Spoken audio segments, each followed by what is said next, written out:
8월 26일 수요 성경 공부를 시작하겠습니다. 누가복음 2장 41절부터 52절까지 말씀입니다. 누가복음 2장 41절부터 52절까지 말씀, 신약 성경 90쪽입니다. 함께 봉독합니다. 그의 부모가 해마다 6월절이 되면 예루살렘으로 가더니 예수께서 12살 되었을 때에 그들이 이 절기의 관례를 따라 올라갔다가 그 날들을 마치고 돌아갈 때에 아이 예수는 예루살렘에 머무셨더라.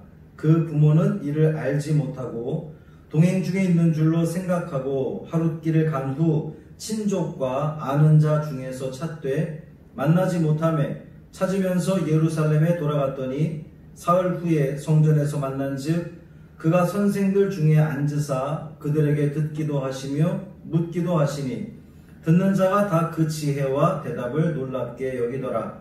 그의 부모가 보고 놀라며 그의 어머니는 이르되 아이야 어찌하여 우리에게 이렇게 하였느냐? 보라 내 아버지와 내가 근심하여 너를 찾았노라. 예수께서 이르시되 어찌하여 나를 찾으셨나이까? 내가 내 아버지 집에 있어야 될 줄을 알지 못하셨나이까? 하시니 그 부모가 그가 하신 말씀을 깨닫지 못하더라. 예수께서 함께 내려가사 나사렛에 이르러 순종하여 받드시더라. 그 어머니는 이 모든 말을 마음에 두니라. 예수는 지혜와 키가 자라가며 하나님과 사람에게 더욱 사랑스러워 가시더라. 아멘. 이 말씀 하나님 말씀입니다. 인사하겠습니다. 주님의 평화가 여러분과 함께. 우리 옆에 분과도 인사 나누겠습니다. 주님의 평화가 우리 아들과 함께 또 딸과 함께 우리 식구들과 함께. 오늘 무척 무더웠는데요. 새벽녘쯤에 태풍이 수도권을 지나간다고 합니다. 더더욱 주의하시고 조심하셔야 될 것 같습니다. 우리 성도들에게 평강이 있기를 간절히 소망합니다. 오늘은 누가복음 10번째 시간인데요. 성장과 성숙에 관한 이야기를 하게 됩니다. 예수님의 성장과 성숙을 통해서 우리의 믿음과 신앙도 점검해 볼 수 있기를 바랍니다. A.W. 토저라고 하는 목사님이 계세요. 아주 유명한 목사님이신데 그분이 오늘날의 교회에 세 가지 문제가 있다고 합니다. 첫 번째가 믿는 자가 성장하지 않고 항상 어린아이로 머물러 있으면서 다만 살만 찌는 것. 두 번째가 믿는 자가 교회 안에서 마땅히 해야 할 일을 알지 못하고 오직 참관, 구경만 하는 것. 셋째, 믿는 자들이 서로 일치되지 않으며 분열과 다툼만 일삼는 것.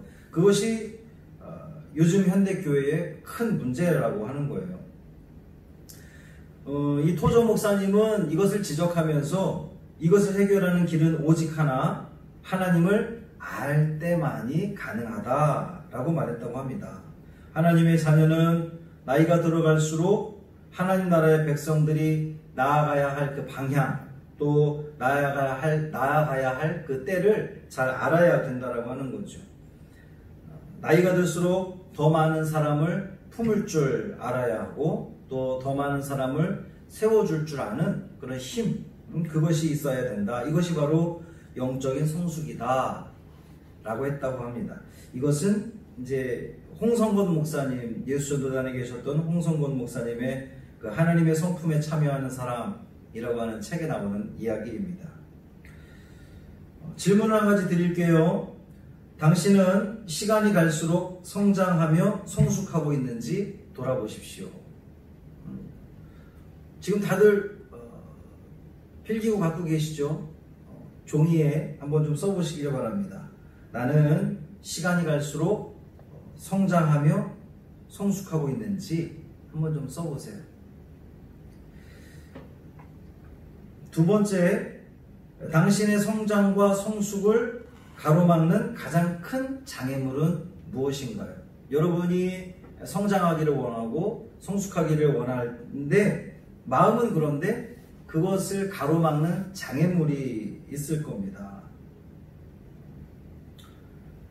약한 믿음일 수도 있고 세상에 대한 두려움일 수도 있죠. 또 게으름? 제가 이렇게 뽑아본 것은 이 성장과 성숙을 방해하는 것은 우리 사람도 그렇잖아요. 사람이 성장하고 성숙하는 것에 있어서 필요한 것은 균형이거든요. 먹는 것에 있어서도 균형, 고르게 잘 먹어야 되고요. 마찬가지로 영적인 성장과 성숙도 마찬가지입니다. 먹는 것에 있어서 잘 먹어야 되는데 불균형을 이룬다는 거예요. 한쪽에 치우친 양식. 그러니까 이제 여기서 말하는 양식은 실제적인 이런 그 물리적인 음식을 말하는 것이 아니라 우리가 읽는 책이라든지 또 성경을 읽기 쉬운 대목만 읽는다든지 복음서만 읽는다든지 아니면 창세기만 몇 년 동안 계속 읽는다든지 이런 그 양식의 불균형. 또 하나 제가 생각할 때의 장애물은 운동 부족이 성장을 또 방해하는 장애물이 될 수 있죠. 운동 부족, 운동의 불균형. 여러분은 이 신앙적인 면에 있어서 우리 영적인 이 성장과 성숙에 있어서 운동을 우리가 잘 하고 있는지 이 균형을 맞춰야 되는 거거든요. 근데 어떤 사람은 말씀은 열심히 읽는데 기도는 안 해요. 말씀은 열심히 읽는데 찬양에는 뭐 이러면서 오직 말씀만. 또 어떤 분들은 찬양은 또 다 좋아하는데 말씀을 읽지 않아요. 어떤 분들은 전도하러 열심히 다니는데 말씀을 읽지 않아. 전도하러 열심히 다니는데 기도를 하지 않아. 어떤 분들은 기도를 열심히 하는데 또 말씀은 보지 않아요. 또 행함이 없어요. 이런 그 운동의 불균형, 이것이 바로 우리의 이 성장과 성숙을 방해한다는 겁니다. 이제 여기까지가 이 도입을 위한 질문들을 해봤고요. 본문을 한번 확인해 보도록 하겠습니다. 본문 내용 1번인데 본문의 제목을 쓰시오. 한번 좀 써보세요. 오늘 여러분이 읽은 이 본문의 말씀의 제목. 주보에는 제목이 나가지 않았어요. 그래서 지금 이 성경 공부를 온라인으로 하고 계신 분들은 상당히 당황스러울 수 있는데 제목을 한번 창조적으로 한번 써보십시오.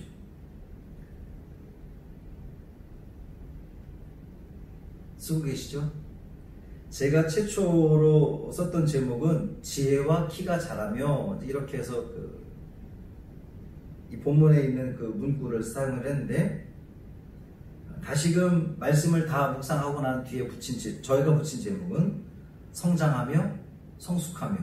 좀 진부하긴 한데요. 제목 그렇습니다. 그 다음에 2번, 예수님은 무엇이 성장하고 성숙해지셨습니까? 그랬어요. 오늘 우리가 읽진 않았지만 40절 말씀 그 마무리가 아기가 자라며 강하여지고 지혜가 충만하며 하나님의 은혜가 그의 위에 있더라, 이렇게 마무리했었죠. 그리고 오늘 말씀의 또 마지막도 예수는 지혜와 키가 자라가며 하나님과 사람에게 더욱 사랑스러워 가시더라 그랬습니다. 예수님은 무엇이 성장하고 성숙해졌습니까? 예, 키가 성장하고 또 지혜가 성숙해졌죠. 3번이에요. 아이 예수는 6월절 축제가 끝났음에도 계속해서 예루살렘 어디에서 무엇을 하고 계십니까? 예수님의 부모님이 요셉과 마리아가 예수님을 찾지 못했잖아요. 그랬다가 나중에 돌아왔을 때 그 시간에 예수님은 어디에 계셨습니까? 성전에 계셨다 그랬어요. 뭘 했죠? 본문 보니까 선생님들과 랍비들이죠. 랍비들 사이에서 듣기도 하고 묻기도 했다 그랬어요. 한마디로 말하면 말씀을 대하고 있었다, 이렇게 볼 수 있죠. 4번, 성전의 율법 선생님들은 아이 예수의 지혜와 대답에 대해서 어떻게 생각합니까? 어떻게 생각했죠? 47절에 보니까 듣는 자가 다 그 지혜와 대답을 놀랍게 여겼다 그랬어요. 아이 예수가 지금 이제 나이가 몇 살이라 했습니까? 42절에 보니까 예수님이 12살 되었을 때 그랬거든요. 12살밖에 안 된 이 그 아이와 이 성전에 있는 유대 랍비들과 대화를 했는데 이 랍비들이 놀랍게 여겼다는 거예요. 그만큼 12살 된 이 예수의 그 지혜가 대단했다는 거죠. 5번, 아이 예수는 성전을 누구의 집이라고 표현했습니까? 누구의 집이라 그랬죠? 하나님의 집? 아니죠. 본문을 봐야죠. 49절 보니까 내 아버지 집이다 이렇게 표현했어요. 이 성전을 내 아버지 집이다 이랬습니다. 6번, 이 사건 후에 예수님은 어디에서 어떠한 삶을 사셨습니까? 뭐라고 되어 있죠? 51절에 보니까 함께 내려가사 나사렛에 이르러, 그러니까 나사렛으로 내려간 거예요. 지금 있는 곳은 어디입니까? 예루살렘.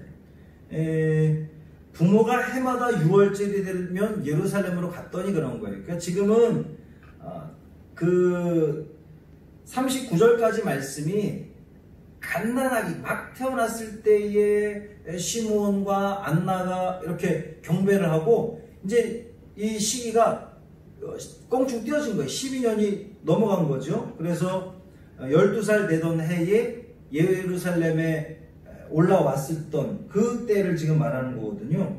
예수님은 계속해서 어디에 사셨느냐? 나사렛에서 사셨다는 거예요.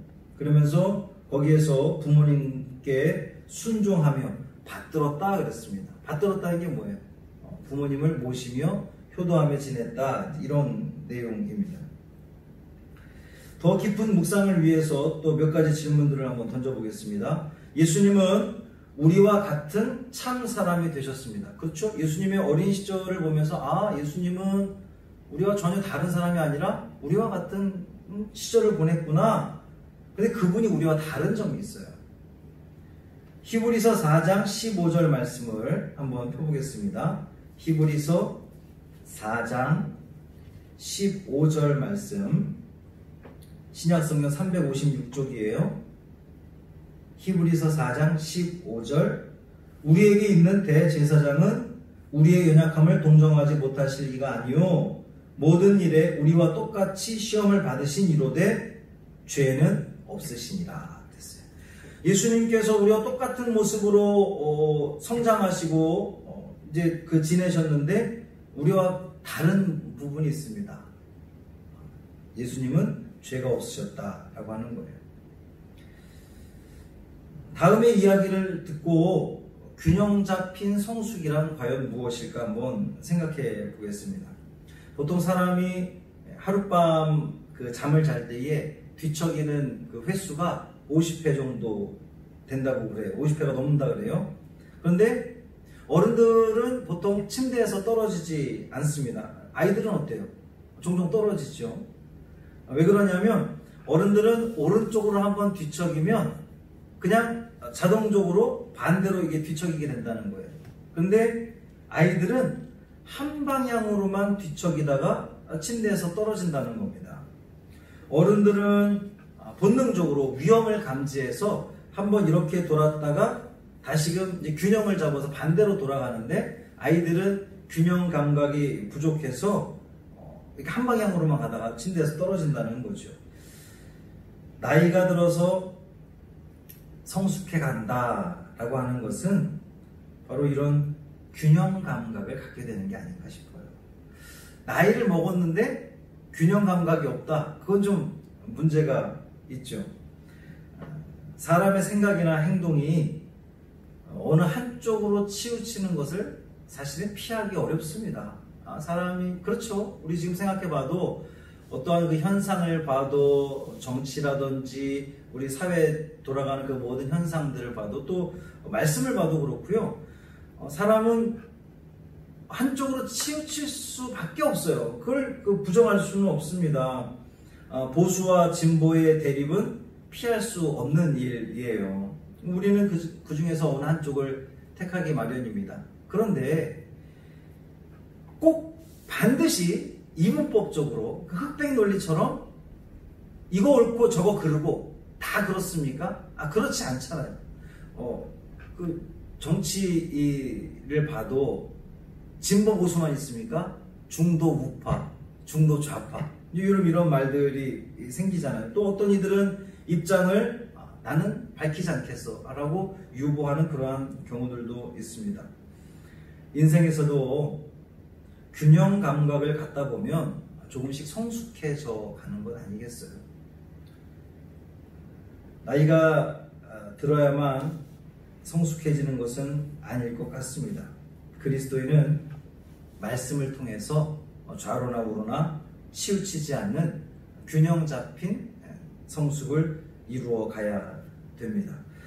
말씀대로 살려는 노력이 이루어지면 한쪽으로 치우치게 되는 그 미성숙에서 떠나서 균형 잡힌 신앙생활을 할 수 있게 될 거예요. 요즘 우리가 살아가는 이 세상 보면 정치도 그렇고 세상 모든 돌아가는 일들이 얼마나 양극단으로 달리고 있으니까 서로가 옳다 그러고 서로가 부정을 하고 서로가 그렇게 삿대질만 하는 이때에 우리 신앙인들은 좀 균형 잡힌 생각, 균형 잡힌 사람이 되어야 되지 않겠는가 이렇게 생각을 해봅니다. 마지막으로 이제 말씀을 우리 삶에 한번 적용을 해보도록 하겠습니다. 1번, 하나님은 어떤 분이십니까? 저의 첫 번째 적용의 질문 항상 똑같죠? 하나님은 어떤 분이십니까? 한번 적어보세요. 오늘 말씀을 읽으면서 12살 시절에 예수님을 보면서 예수님이 키도 잘하고 또 지혜가 잘하는 이 모습을 보면서 또 마지막 52절에 보면 하나님과 사람에게 더욱 사랑스러워 가시더라 그랬거든요. 자, 오늘 본문을 통해서 여러분이 만난 하나님은 누굽니까? 어떤 분이십니까? 한번 적어보세요.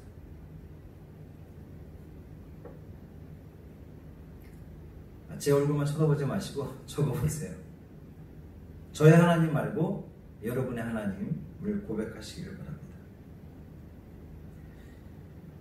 두 번째, 당신은 균형 잡힌 육신적, 정신적, 영적 성장과 성숙에 대해서 어떠한 목표를 가지고 있습니까? 여러분은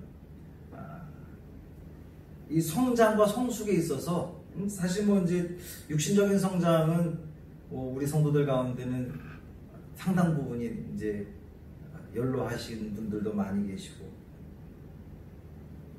정신적인 또 영적인 성장과 성숙에 대해서 여러분은 어떠한 목표를 가지고 있습니까?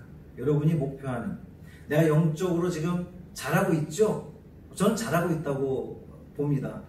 만약에 이 말씀을 오늘 묵상하면서 나는 잘하지 못하고 정체되어 있다라고 스스로 생각하는 분들이 있을지 모르겠어요. 목표는 근데 가지고 있잖아요. 목표. 내가 어디까지 다다르고 싶다. 나의 성장과 성숙이 나의 정신적인 것도 중요하지만 무엇보다 중요한 것은 영적인 성장 아니겠습니까? 영적 성장이 어디까지 목표를 두고 있는가? 한번 생각해 보세요.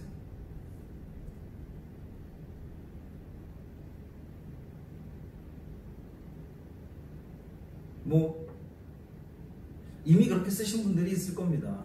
하나님의 기쁨, 그렇죠? 하나님의 영광. 내가 나의 이 성장의 목표는 하나님이 기뻐하면 되지.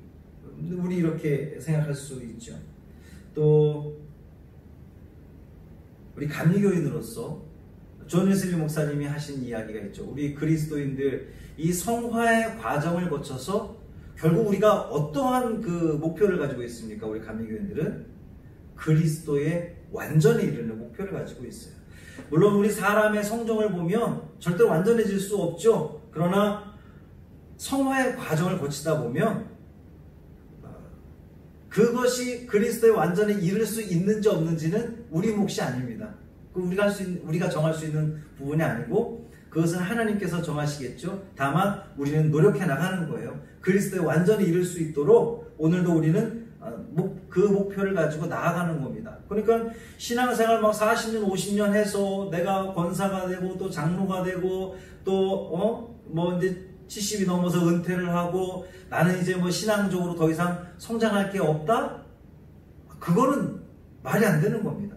내가 신앙생활 아무리 오래 했다고 해도 나에게 또 어떤 그런 그 영적인 힘이 있다 할지라도 여러분 거기서 멈추는 게 없어요. 왜냐하면 우리는 완전하지 않기 때문에. 그리스도의 완전에 이르기 위해서 우리 끊임없이 지금도 노력하며 달려가며 성숙해 나가려고, 성장해 나가려고 애를 쓰는 거예요. 연세가 뭐 80이든 90이든 그게 중요한 게 아닙니다. 우린 지금도 성장해야 되는 거예요. 성숙해져야 되는 겁니다. 아멘? 아멘. 네 번째, 오늘 말씀을 통해서 당신은 무엇을 결단하게 되었습니까? 성장과 성숙에 대한 이야기들을 해보았는데 여러분은 무엇을 결단하게 되었습니까? 한번 적어보세요.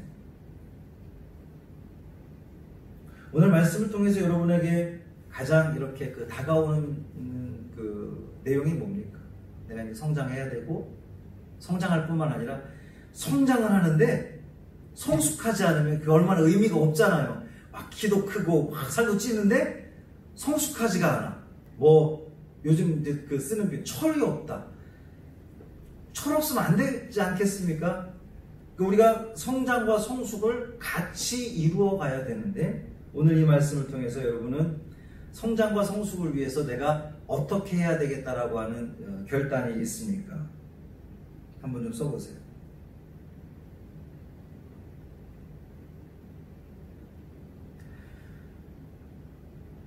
저는 아까도 언급을 했지만 성장과 성숙을 위해서는 균형 잡힌 신앙생활이 필요하다. 말씀도 열심히 늘 보고 하나님을 찬양하는 것 게으르지 않고 주님 앞에 엎드려 기도하는 것 내가 아무리 찬양하고 말씀 본들 기도하지 않으면 하나님의 능력이 임하지 않는데 무슨 소용이 있겠어요? 기도하고 이 찬양하고 말씀 보고 기도하고 교회 내에서만 머무르는 신앙이면 이것 또한 무슨 의미가 있겠습니까? 이걸 가지고 전도해야 되겠죠. 밖에 나가서 선교해야 되겠죠. 뿐만 아니라 우리 이웃들과의 그 관계 속에서 하나님의 영광을 드러내는 그러한 삶을 살아가야 되지 않겠습니까? 정말 균형 잡힌 신앙생활. 하나님이신 예수님은 사람으로 태어나시고 성장하셨습니다. 지혜와 키가 자라셨고 하나님과 이 사람과의 관계를 성숙시켜 나가셨어요. 오늘 본문에 있는 이야기가 성전에서 예수님이 말씀을 열심히 듣기도 하며 질문도 하며 거기서 끝났다고 말하지 않습니다. 나사렛으로 돌아가서 부모님을 섬겼다 그랬어요. 이것이 바로 예수님이 우리에게 보여주는 그러한 모습입니다. 하나님과의 관계도 잘하고 뿐만 아니라 우리 부모님들, 우리 또 이웃들과의 관계도 잘하는, 그래서 정말 고른 성장을 보여주는 것이 우리에게 필요하다는 거죠. 우리의 정신이 자라듯 또 키가 자라기를 바라고 또 키가 자라듯 우리 믿음도 자라기를 바라고 우리의 신앙이 성숙해지기를 바랍니다. 하나님과의 관계가 깊어지듯 우리 이웃들과의 관계도 깊어지기를 바랍니다. 하나님께 순종하듯 우리 부모님에게도 순종하기를 바랍니다. 하나님을 열심히 사랑하듯 우리 이웃들도 사랑할 수 있는, 그래서 온전한 십자가를 우리의 삶 가운데서 이루는 저와 여러분이 되기를 주님의 이름으로 축원합니다. 오늘 말씀을 기억하시면서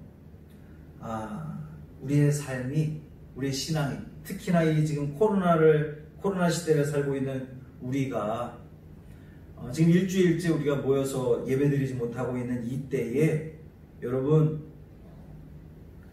아침마다, 저는 새벽에 올립니다. 아침마다 여러분께서 말씀을 읽는, 우리가 이제 영상에는 말씀만 나오지만 말씀만 읽고 끝나면 안 된다는 거죠.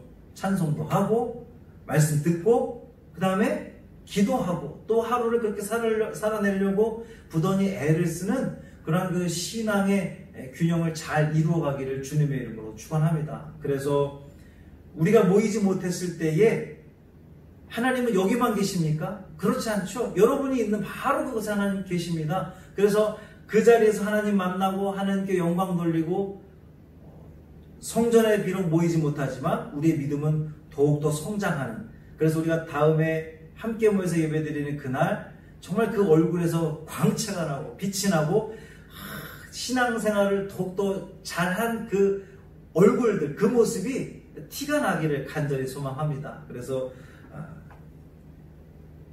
최대한 빨리 만나기를 소망하는데, 조속한 시일 내에 우리가 만났을 때에 우리의 그 신앙의 이 간증들을 함께 나누는 믿음의 성도들 되기를 주님의 이름으로 축원합니다. 할렐루야. 살아계신 아버지 하나님 고맙습니다. 수요일 저녁을 맞아서 우리가 다시 한번 이렇게 모니터 앞에 앉았습니다. 하나님 말씀을 우리가 묵상을 했는데요, 예수님께서 12살 된 예수님께서 성장하시고 또 성숙해가는 그 과정들을 우리가 보면서 우리의 믿음도 성장하기를 원합니다. 또 성숙하기를 원합니다. 말씀 많이 읽어서 살쪘는데 성숙하지 못함으로 말미암아 균형 잡히지 못한 그 모습으로 말미암아 한쪽으로 치우쳐져서 우리의 건강이 해쳐지는 우리의 모습이 아니고, 그 모든 것 찬양하고 기도하고 말씀 보고 또 전도하고 선교하고 또 실제 삶 가운데 그렇게 살아내는 이 모든 것들이 아름다운 균형을 이루어냄으로 말미암아 우리의 믿음이 성장하고 또 성숙해진 모습을 통하여서 우리 하나님께도 영광 돌리고 또 세상 살아가는 모든 이웃들에게도 많은 사람들에게도 하나님의 살아계심을 증거할 수 있는 우리 믿음의 성도들 되게 하여 주옵소서.